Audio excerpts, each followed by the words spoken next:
talde lana, implikazioa, autonomia. Eta metodologiak egiten dugu lan.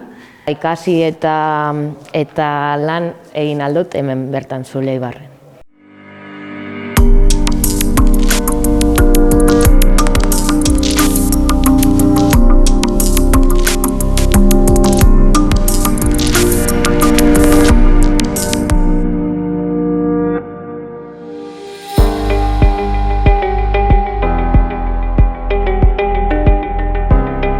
Moduen, kontutan hartzean dugu, edo labur bildu dugu lau kompetentziatan.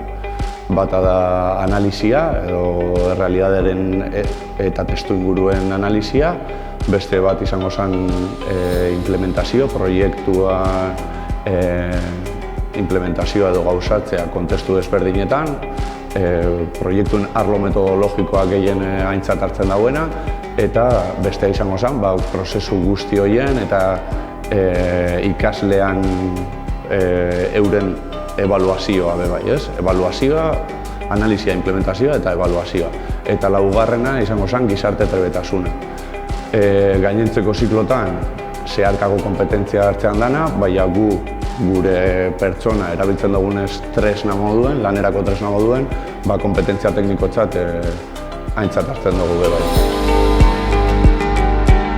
Orain nabiliten zeharkako kompetentzia programa bat, basikako gazteentzako, eta horri esker ikasi eta lan egin aldut hemen bertan Zuleibarren.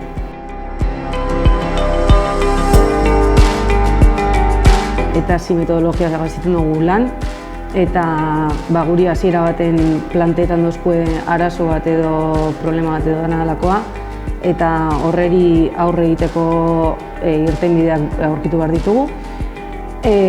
Azkenean erronka betetzeko edo fase batzutatik pasatu behar gara, eta fase horiek behin amaituta irakasle zein beste ikasleen aurrean gure irtenbidea edo aurkeztu egiten dugu. Egintza prestatzen ari garen erronka adibidez da zelan landu edo habilidade batzuk, egunerakotasunen habilidade batzuk, basikako ikasleekin.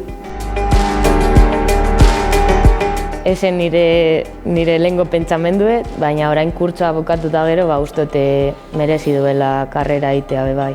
Horregaitik ez dakit. Aber zelan doan.